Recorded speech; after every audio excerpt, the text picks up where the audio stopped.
having Genesis to kind of be that meeting ground, it could really help someone that may be struggling get to where they need to be. The fact that was Brother Gray's first time in his membership kneeling and praying with, other men that were of African American descent, and his membership that's wild. It's like, man, so many people need to know about Genesis Group. And hopefully this episode helps a lot of people come and see.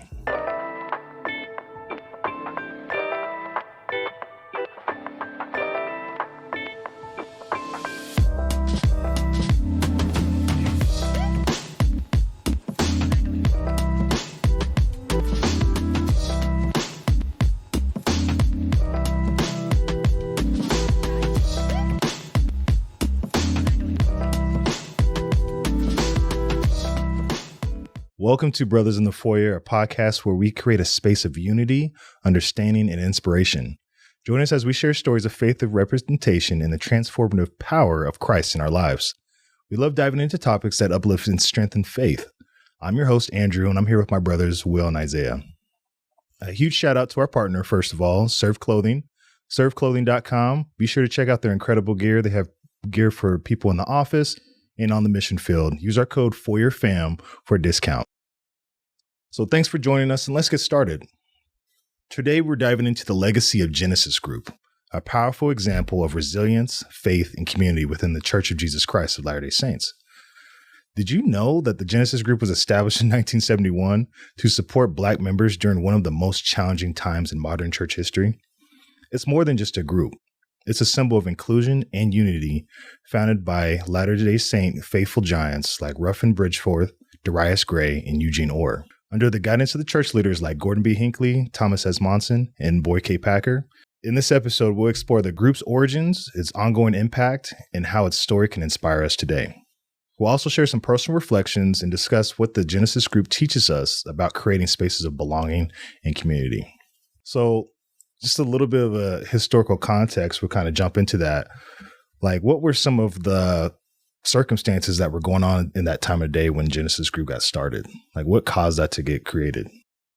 Well, one of the main ones was the priesthood ban. Yeah. Like minorities weren't able to at that time hold the priesthood. Mm-hmm. And so can we deep dive into the historical? Oh, for sure. Yeah. You got it somewhere? Yes. And our audience, we definitely want to invite our audience to check this out. So if you go or download the Gospel Library, it is an LDS app. There is a section in the Gospel Library called Church History Topics. Oh, yeah. And you can actually search Genesis Group, and it gives an in-depth detail about some of the background behind the Genesis Group. And so to give you all context around the history, we just love to read from that. Cool. Just to start, it says several African-American families were among the earliest members of the church and active in many events of Latter-day Saint history. And that's something a lot of people don't know. Mm-hmm. Nevertheless, for many decades, new Black members often found themselves as the only Black person or family in their local wards and stakes. Looking to forge greater community, Black members in the Salt Lake City area in 1971 collaborated with church leaders to form the Genesis Group, a monthly gathering and activity arm of the Salt Lake Liberty Stake that provided group members with additional support. Prior to the organization of Genesis Group, several Black members in the Salt Lake City area met together and planned activities though they attended different wards. In the 60s, Eugene and Litha Orr hosted what became an annual reunion in their home. During one gathering, Eugene asked Darius Gray and Ruffin Bridgeforth Jr. about how they would counteract some of the discouragement many Black members, friends, and family expressed while attending church. The three fasted and prayed together for heavenly guidance. For Gray, this was the first time he had knelt in prayer with two other Black Latter-day Saints since becoming a member of the church. Wow. In 1971, they approached church leaders with questions about the priesthood and temple restriction then in effect for members of Black African descent and how they might assist the church in providing support for the Black community. President Joseph Fielding Smith assigned elders Gordon B. Hinckley, Thomas S. Monson, and Boy K. Packer to work with Bridgeforth, Gray, and Orr to develop a solution. Wow. I mean, we probably can speak on that for a minute. I mean, the fact that was Brother Gray's first time in his membership kneeling and praying with, other men that were of African American descent in his history and his membership that's wild. I know. I'm kind of get chills, low key. y'all ain't related though, right? No relation. Okay. We get that a lot. We get that so much. That's what I thought when I first met him. You related to brother? No, every time. And we actually tried to, I did a little background research to see, because we do have some relatives that came out of Missouri, kind of like that Kansas City area. That's my nativity.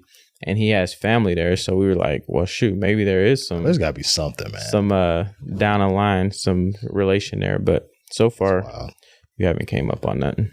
Yeah, man. Yeah.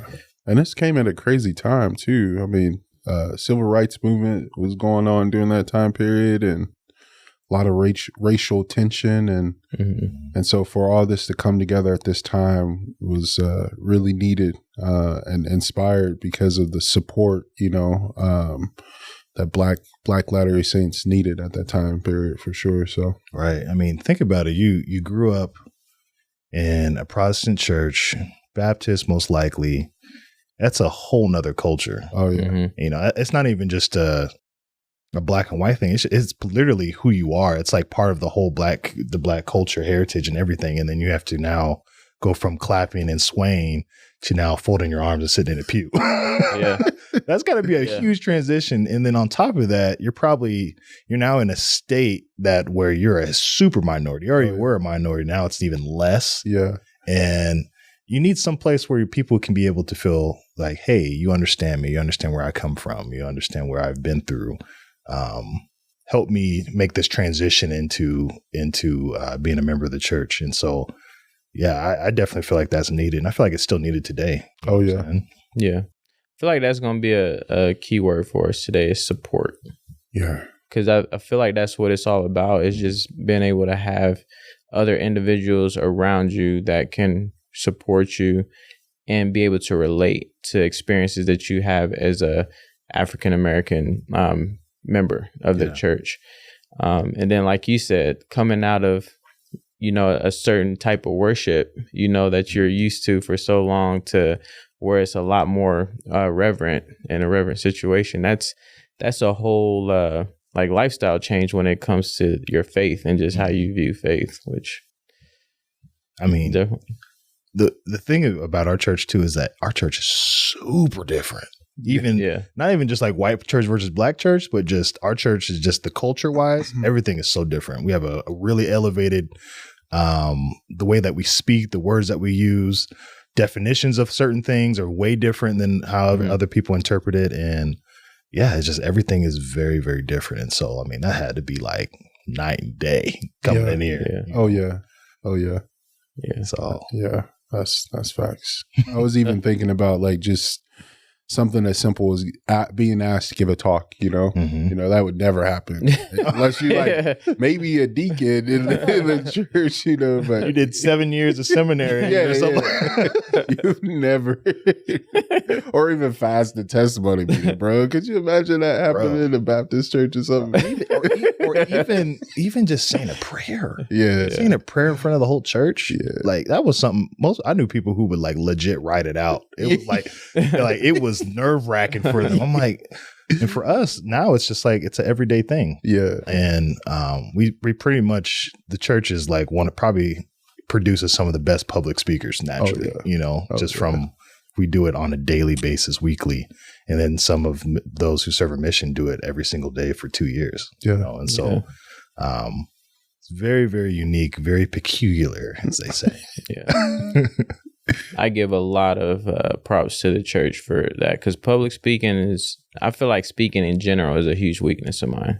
Even though I like talking, sometimes just like man, being able to get you what's speak perfectly, bro. For real. what's like in here out to come out the right way it's a huge struggle.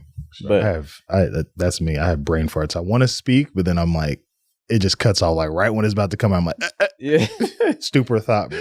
yeah.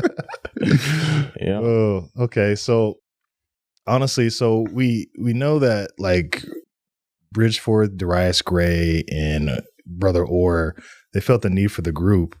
But how did this? I mean, I feel like we talked about it a little bit, but how did them taking that step and approaching the brethren about forming a group? How did that change for generations today, later generations? How did that pave a way? Could I read a little more? Because I think this even goes through that. So it says on October 19, 1971, the Genesis group, so named because their organization represented a new beginning for Black members, held its inaugural meeting. Elders Hinckley, Monson, and Packer set apart Bridgeforth as the group's president, with Gray as the first counselor and Orr as the second counselor. Lucille Bankhead, a descendant of pioneer Latter-day Saints Jane Manning James and Green Flake, was called as the group's Relief Society president. Shout out to Green Flake. If y'all haven't seen the movie, go see it. My boy Yahosh is awesome in that one. The new presidency announced their plan for Black members to gather once a month to bear testimonies, build a community of support, and share cultural experiences. Genesis group members would continue to attend their home wards as well. So, I mean, right off bat, to answer and go back to the question, right away, it created just an atmosphere where Black members can get together and, again, have the support that they need, and to be able to not necessarily have like the distinction, because the gospel is one, like in its unity and doctrine and our goal. But just to have a place and an environment where we can come together, you can see someone that looks like you, and have that comfort in approaching other individuals. Yeah. I think also just because they're meeting off, so they're coming together and talking about the gospel, but sharing their testimonies. I know when hearing someone else share their testimony of what they know to be true and expressing that, it strengthens them. You know, it's like, man, I've been wondering if I'm going to leave the church or if I'm going to do X, Y, and Z. And hearing brother so-and-so share his testimony about how he's overcame those trials or that experience with a member or in that ward, what they might have said or looked at him a certain way, he was able to overcome it. Why can't I? You know? And so I think that's so important. Even if back then, but even today, you know, when we're sharing our testimonies with each other, you guys strengthen me, and I hope we do. It's mutual, you know, and so I think it's important for us to meet together with the saints, regardless of Black or white, but in this experience, being able to meet other brothers and sisters and be able to be uplifted by each other. It's very important. Most definitely. Most definitely. I think that's really important too. I think it's a essential part of the gospel is to be nourished, you know, and that helps us along the way. And I think the Genesis group definitely has done that for me and my family at different time periods in my life. And I was thinking about Darius Gray's story and how he found the missionaries and his I think they shared it one time in the Ensign or something. Yeah, there's been a few articles or little stories on it. But yeah, it was just pretty cool just to hear him talk about it and how mature he was at that time, to be able to, you know, be okay with what was going on at the time with the priesthood ban. And I feel like that gave me like faith and, you know, inspiration to, you know, keep moving and look beyond that for sure. So definitely. So you started talking a little bit about how it's impacted you since going there. Can you guys tell me about your first experience going to Genesis group? Like, how was that for you, or how has that played a role when you guys first went there, and what's it done for your life? Man, I moved to Utah in 2014. And my first time going was that year that I moved here to Utah. I can't even remember how I found out about it. But I remember at the time I was dating my wife, and we went together. Mm-hmm. And it was a packed house. Like it was, I mean, it looked like a state it conference. was, yeah, like it was like standing room only. Like it was, all the pews were filled. Mm-hmm. The back was filled. Did we go together? We went together. I was going to say my first time was when I went with you, but I don't know if that was the first time. I think that was my first time. Really? When we it was like together. Christmas, just around this time of the year, or no, it was like fall-ish or something like that. I don't know. I know it was later in the year. I remember it was cold. Now that I think about it, I think that was our first time. Okay, going. we went together. So we went together. There you go. Crazy. Yeah. Because that was the time. Yeah, that was the time I was remembering. And yeah, I mean, just the atmosphere was electric, man. I mean, we were standing. You had the choir. Yeah. I mean, it gave you the old Southern church vibe feels, and we were able to clap, sing, dance, and that's another thing that's unique about Genesis, is that it brings back, just the way of worship that, the African American community is used to, but we're able to do that in the Latter-day Saint environment and still have that strong spirit intact. The spirit that we feel in church, you're still able to have that feeling, even though the worship isn't in what we're used to in sacrament in terms of the amount of reverence that we use. Right. Yeah, man. I remember going there, and it was before we even opened the doors. I just hear this. I'm like, what? And I open the door. I'm like, yo, these people just hearing the clapping. I'm seeing people swaying. I'm walking through the gym, through the overflow, and into the chapel, and I'm just like, wow. Yeah. Mm-hmm. I thought I would never witness something like this. Yeah. And it was like it was an just crazy sight to see, just seeing all these people that look like me just standing there swaying and clapping hands. I was like, is this, can y'all do this? Is this right? You know what I'm saying? Yeah. And man, it was just, I just remember getting chills, and it was like something like deep inside me. It was just like, man, like I already knew the church is true, but then it was just like, wow, this is something like part of me that has been missing. There's like a little missing piece of puzzle just to be able to see that and witness that, and I tried to tell everybody. I tried to tell all my family. I was like, did y'all know this? My mom was like, yeah, I knew about this. I was like, you didn't tell me? So it's just like, just crazy. I think I met your host too that same night. I think he's like, yo, you play basketball? I was like, yeah. Yeah. He wouldn't say that. He would. But that was honestly, a really cool memory. And everyone I've ever, friends or family that have came out here, I've always took them to there and to let them see. And it changes their mind. It changes their thoughts about the church. And they're like, wow, all these people can be here and they love it. They feel comfortable. It can change the world. And I think a lot of people don't know that this is like the biggest secret no one knows about. People don't know. Yeah. And they lived out here their whole lives too. That's what's wild. It's like, man, so many people need to know about Genesis Group. And hopefully this episode helps a lot of people come to it and come and see. Yeah. Yeah. My first time was it was like a year after we moved here in 2007. And, Alex Foyer, I think he was dating his wife. I can't remember if they had kids or not, but he did a performance. I was like, who is this guy? Like, man. And I think Darius Gray was in the leadership. And there was a few other brothers, but it was impactful. I walked away, and at the time I wasn't really into the gospel.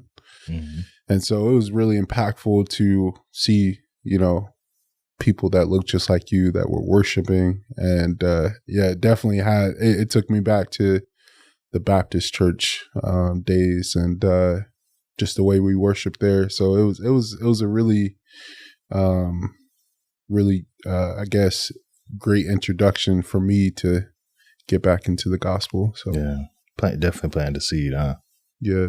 Oh yeah. I mean, on that note of us just talking about its uniqueness, I want to share this. This is the last paragraph in the church history topic. But it says Genesis group gatherings have emphasized music, particularly gospel music, with its strong ties to group members' heritage and worshiping and praising God through singing in African American Protestant congregations before they joined the church. The group founded the Genesis Choir in 1979 and later renamed it the Deborah Bonner Unity Gospel Choir, whose performances became a regular feature of group fast Sunday meetings. Over its 50-year history, the Genesis group commemorated events such as the June 8, 1978 revelation ending the priesthood and temple restriction, as well as the group's 25th and 50th anniversaries in 1996 and 2021.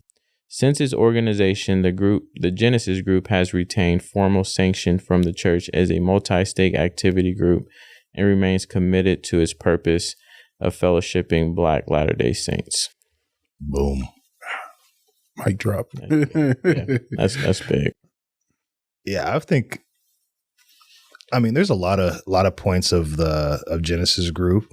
I mean, we always come there. We love the music, but then there's like 4 or 5 sections they always do, right? They have like the Black History Spotlight. I think that was actually the first time I went and spoke there for talking about my grandmother. And then I think they make everyone stand and introduce yourself, right? Introduce yourself. Everyone has to introduce yourself. Definitely a Black staple, Black church staple. Yeah. Stand up, talk to your neighbor, get to know them. And every time I've done that, I've always met someone I had some connection to I didn't even know. We knew some mutual person, or you just felt like you met a brother, someone that could be a friend down the line or whatever it may be. It's just really, really cool to do that. And how much do we actually do that at church? Sometimes we go to church now and we see that person and we don't say nothing. And sadly, I've been in my ward 2 years now and I'm not as acquainted with them as I should be in the 2 years of me being there, right. Which is sad. Yeah, it is. And if we change that culture, I mean, of talking to your brothers and sisters, because just by saying hello, you could change someone's life. Yeah. You never know what they're going through. But then also the testimony meeting. For those who have been there, testimony meeting. Definitely, there's some cultural things that bleed over into that. But every time I've gone there, I've heard some of the most amazing testimonies, man. Like stories of just like, man, God is speaking to people today. He is working miracles among children of men.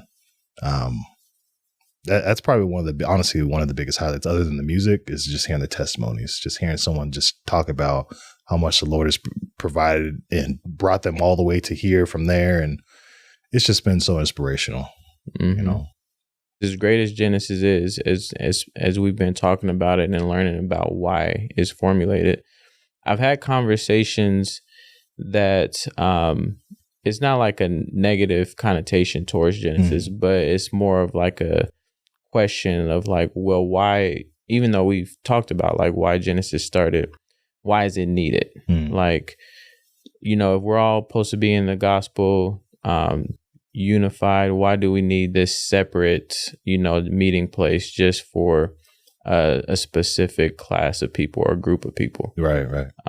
Which not necessarily is a negative connotation, but there's questions about that, well, why do y'all need something, special or specific if y'all are a part of the same church?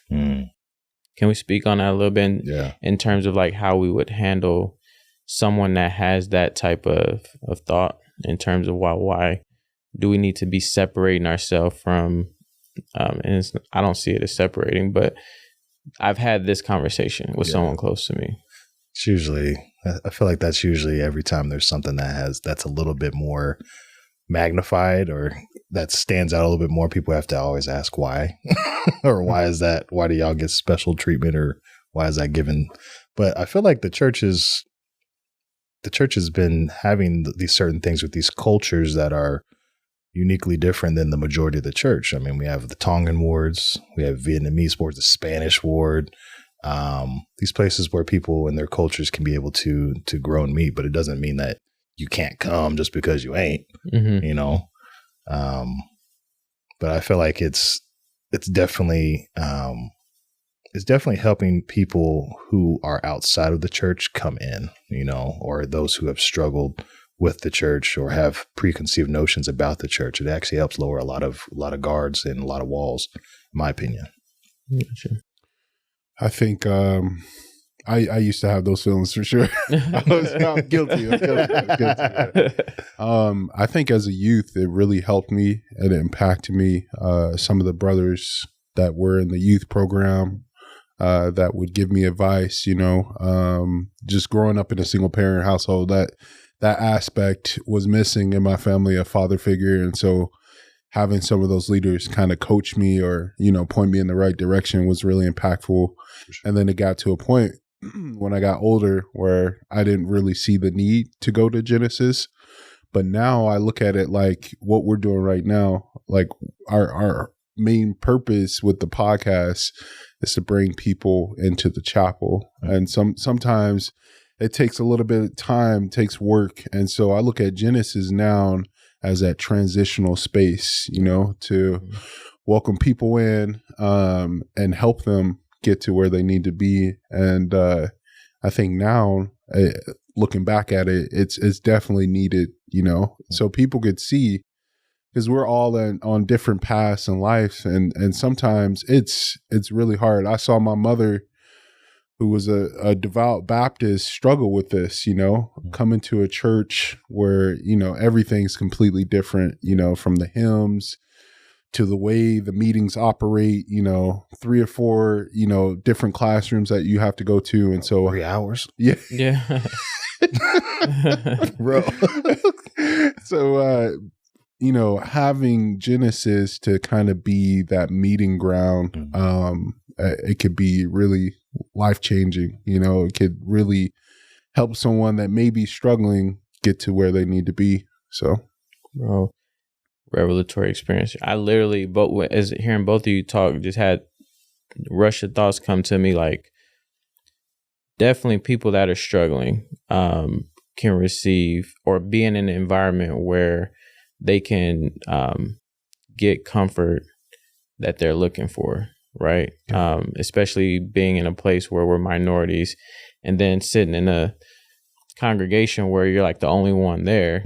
There can be some discomfort, and then knowing that we also are in a time where we're still struggling with prejudice, like inside the church. Yeah.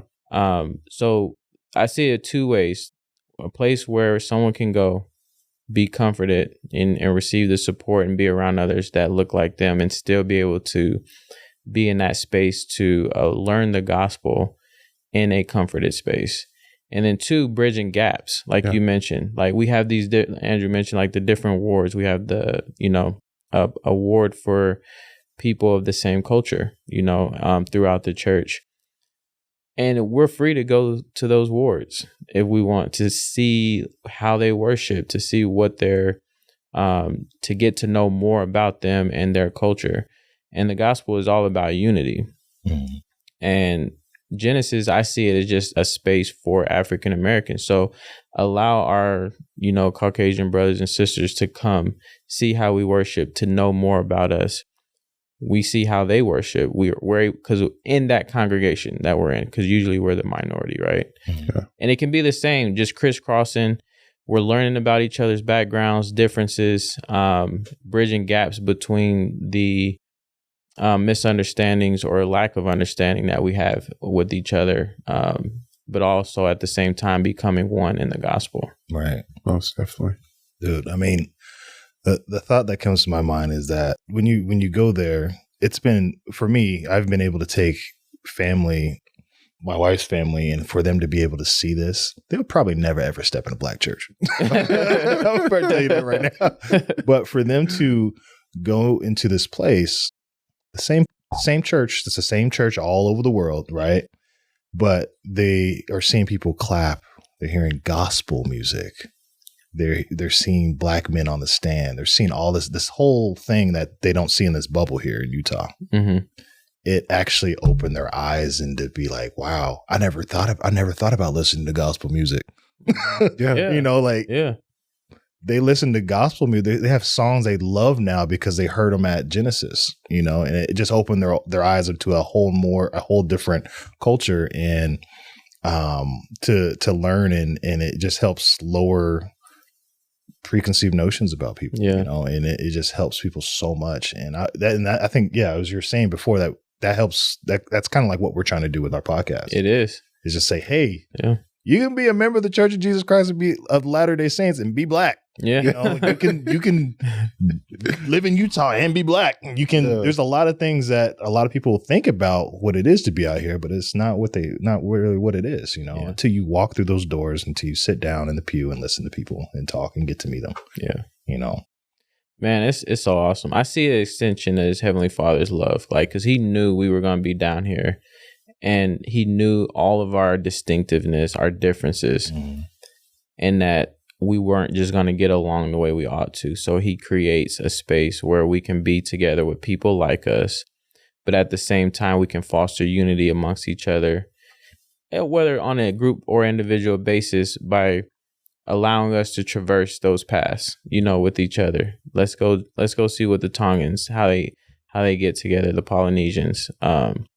You know, my wife's Mexican. We should go see how the Spanish wards get together at sometimes and fellowship with them. So I see it as just like an act of love to keep us comfortable, but at the same time enable us the opportunities to be able to grow with each other. Exactly. Love that. And I think that's the beauty of it. You know, that's the beauty of the plan. You know, you can still have these cultural things that you do and appreciate and still be an active member in the gospel.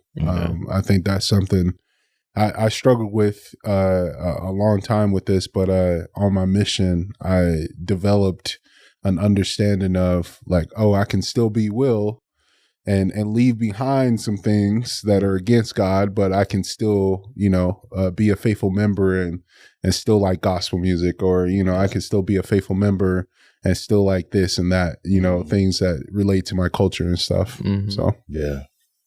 And, bro, the whole New Testament, Paul sending letters to the Corinth people in Corinth and Galatia, like his whole letter is like, why is there disputations among you? Why are y'all separated? Yeah. Be one. You know, this whole letter was just about all these different cultures coming together, people who are Jewish, people who are Roman, people who are from wherever, becoming one and being together and worshiping Christ. Yeah. We can all do that, you know. That I think that's the core of it. Yeah, most definitely. And so, how from 50 plus years of Genesis being here, what are some things that members of the church should adapt in their own wards as well, or is just some of the points of what Genesis does? What are things that can be used in their own wards all across the world? I feel like we hit one, and that's just introducing ourselves to each other. I mean, I know ministering is a thing, right? It's a thing that we do, and you get in a ministering assignment. For our audience that don't know about ministering, but as members of the Church of Jesus Christ of Latter-day Saints, we look after one another, and one way we do that is we have families that we minister to. We go, we make sure they're okay. If there's anything they need, it's basically like a service to our fellow brothers and sisters. But a lot of times we get those assignments and we don't even go say hello. Like, we don't go say hello. You know, we don't introduce ourselves. They don't introduce themselves to us, and it's like if one person doesn't do it, it doesn't get done. So what Genesis does, which I feel is great, is allows people in that setting to stand up, take a moment, and get to know your neighbor, like get to know who's next to you. And that way, you know, that could be the start of your ministry right now. That's a good opportunity to go say hello to people, you know, that you're assigned to. So that's one thing I would say could definitely be, you know, worldwide. That would be great for instituting in just our regular meetings. Definitely. It breaks the ice. And I think that is essential in the church, you know, for us to minister and to have those roles, you know. And so if we're not trying to get to know our brothers and sisters, like that could be detrimental to the ward or to that area. But yeah, it's really important. I think that's such a big part that we can take away and implement into our wards for sure. Right. Like, you don't know how many people are suffering in silence, man. Mm-hmm. Almost everybody got a problem they dealing with that nobody knows about. For sure. You know what I'm saying? And so it's really good for everyone to check in, ask them how they're doing. Is there anything I can do for you? And kind of try to go below the surface. You know, I mean, yeah. What is it, like 5 minutes they tell us to do it? Yeah. Is it like 5 minutes at Genesis Group? It's just like, imagine how much you can know about your neighbor, your ward member in 5 minutes. Yeah. Asking them, how are you doing? How's the family? How's the kids? How many kids you got? How many this, that, and the other? True. And you can just grow a connection for something probably a person you never would have connected with unless you've done that. You know? Mm-hmm. Yeah. And so that's definitely a big thing. How can we help other people know about Genesis Group? I mean, for those that are watching this episode, it might have been your first time actually hearing about it. And you're like, what? That's been around how long? You know? And so how can we as members of the church help other brothers and sisters come into the fold and come into Genesis Group and learn more about it? Yeah. I think one of the best ways to do it, and I know it could be long, you know, after church, going to another meeting, but something that we used to do before we started going to Genesis, like going into some of the meetings, was we would attend like the annual barbecues, or like this weekend, today, or well, yeah, they're having a y'all ain't gonna see it today, but y'all know about it when y'all forgot last week. They're having a Christmas party, and so just being in a loop with those, getting warmed up to some of those, and then eventually going to some of those meetings and being I guess uplifted and inspired, you know, from the choir to, you know, the talks. It's just really it's a different experience for sure from what you see at the typical ward meetings. Yeah. Nobody in there tone deaf. And if you ain't got rhythm, you gonna learn rhythm. You're gonna learn today, bro. You're gonna learn. Yeah, you're gonna learn how to snap and clap your hands at the same time. Yeah. I feel like inviting others is another really good way. We've, you know, from the time that I've known about it, I've invited several people, and they've invited people because they've enjoyed it, you know, and then they want to go back. And so just like us that are aware of the group, just being cognizant and inviting others that, whether they be white or black, you know, to attend and let them know that it's there, to allow them to get that experience, you know. So invitations can be really, really crucial as well. And if it's not the meeting, like Will just mentioned, there's events throughout the year that Genesis does. Me and Ray, we don't fail to miss the barbecues and the Christmas parties. Oh yeah, the cookouts. And they have others throughout the year as well. Yeah, they do actually a lot of stuff for the youth as well. That was something that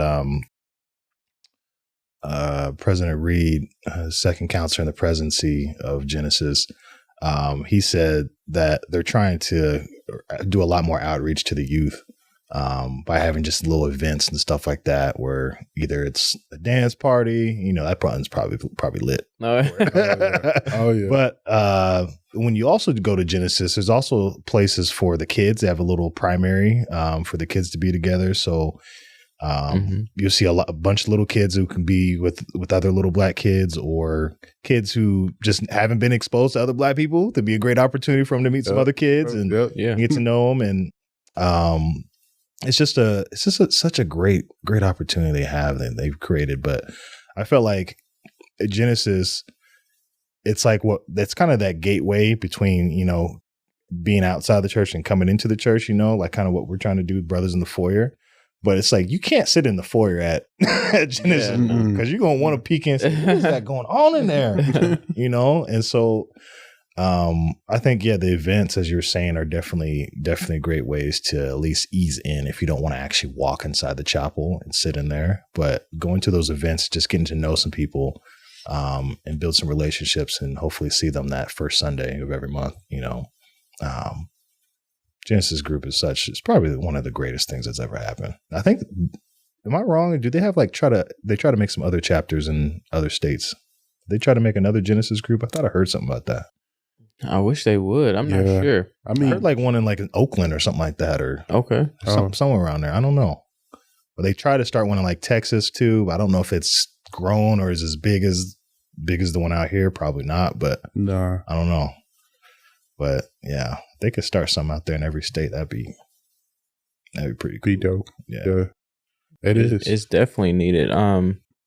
That's because I don't know too many African American Latter-day Saints. I mean, there's a handful of us here. A lot of times, if they're minority, they are Haitian or from the motherland, African. But for African Americans, we definitely need the fellowship and support of other African American saints, being the minority here in the country. So I don't know what it would take to be able to get other meetings in other states or other locations.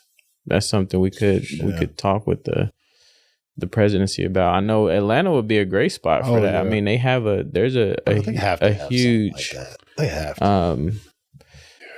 There's a larger population anyways of African American saints in Atlanta, which I think could be another great start, for it. That'd be the Gladys Knight Unity Choir. Yep. Right? I mean, she sung at the B1 B1? Yeah, the B1 concert. Yeah. If you don't know what that is, the link will be in the bio for y'all to see that. Oh yeah.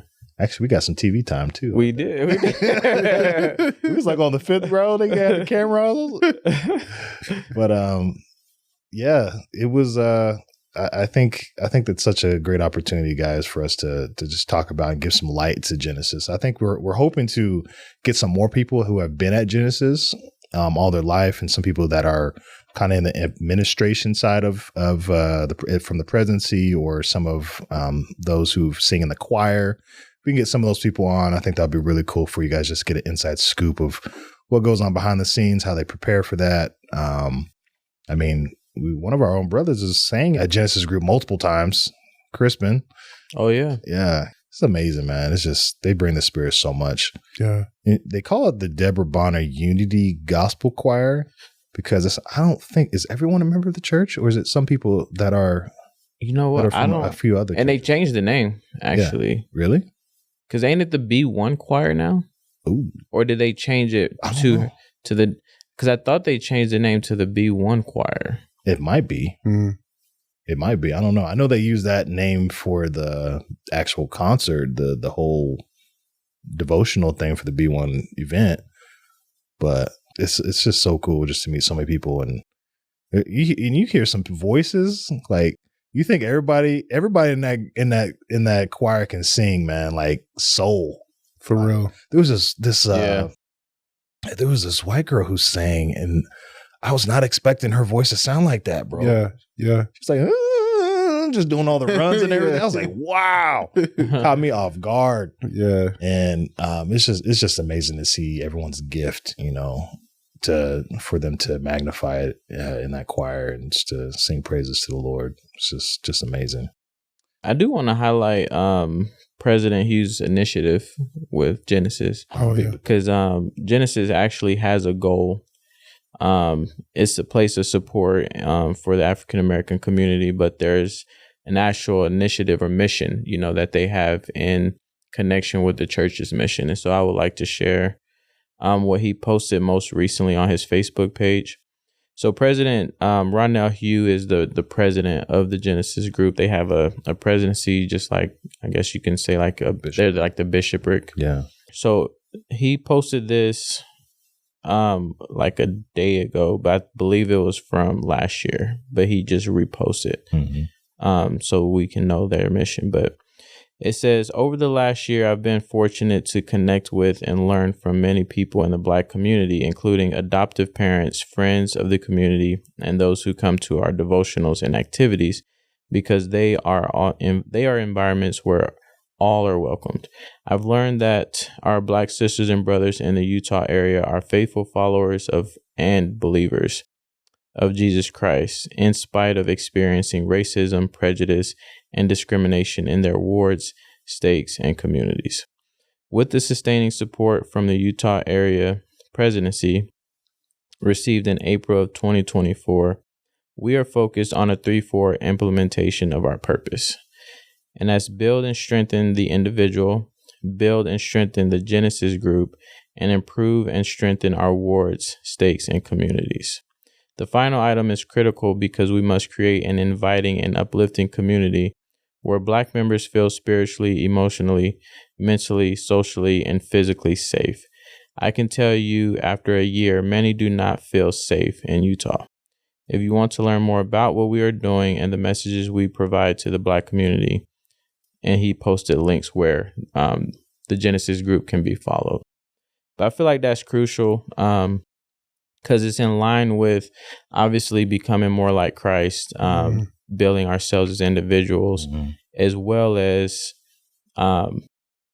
implementing, what would you call it, when a command, I guess, that President Nelson said to root out all racism, right? I mean, obviously there's still feelings of prejudice and racism occurring, you know, even in our wards, which is sad because you would think us being a part of the gospel, that's like the fundamental practice or teaching of the gospel is to love God and then love your neighbor likewise. And yet there's still these feelings of discrimination that people are feeling and experiencing. Right.